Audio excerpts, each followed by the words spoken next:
Deməli, other əvəzliyi ilə başqa mənasına gəlir. Adətən sayılabilən cəm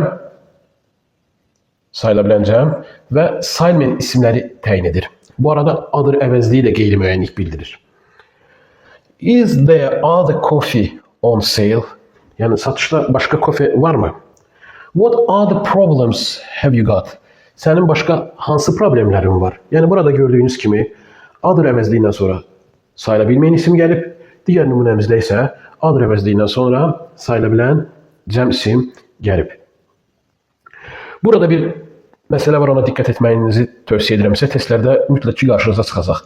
Other əvəzliyi, what sual əvəzliyi, some, any, no, some və any qeyri-müəyyən əvəzliyi, no inkar əvəzliyi və isimli yəli əvəzliklərindən sonra da işlənə bilər. Yəni isimli yəli əvəzlikləri dedikdə hansıları nəzərdə tuturuq?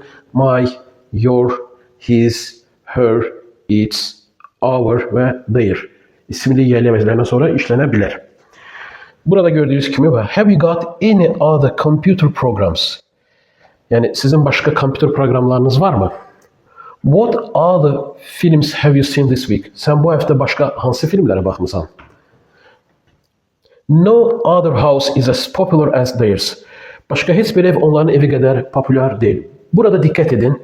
House sözü sayılabilən tək isimdir və biz sayılabilən tək isimləri other'la deyil, another əvəzliyi ilə işlədirik. Amma burada no inkar əvəzliyi olduğu üçün, no inkar əvəzliyindən sonra ümumiyyətlə artikel işlənə bilməyəcəyi üçün biz another əvəzinə other əvəzliyini işlədirik. Yəni, baxmayaraq ki, sayılabilən tək isimlər another ilə işlənir, amma no varsa, no other'dan sonra sayılabilən tək isimlər işlənə bilər. Daha sonra, we have to look for some other jobs. Biz başqa işlərə də baxmalıyıq. Some other jobs, yəni başqa peşələrə də axtarışında olmalıyıq. Burada görürsünüz, some və other əvəzlikləri birləşiblər. Mr. White has two sons. Mr. White'ın iki övladı var. One of them lives in London. Onlardan biri Londonda yaşayır. His other son lives in Liverpool. Onun digər oğlu isə Liverpoolda yaşayır. Əslində, belə deyək də, burada Mr. White'ın iki övladı dediyi üçün artıq bizə bəllidir. Ya, burada artıq qeyri-müəyyənlik yoxdur, müəyyənlik var. Sadəcə biz his əvəzliyindən sonra, normalda burada the other son olmalıydı. The other son, digər oğlu olmalıdır. Amma yəli əvəzliklərdir. Bu gördüyünüz əvəzliklərdən sonra artikellər işlənə bilməyəcəyi üçün birbaşa biz other əvəzliyini işlətmiş oluruq.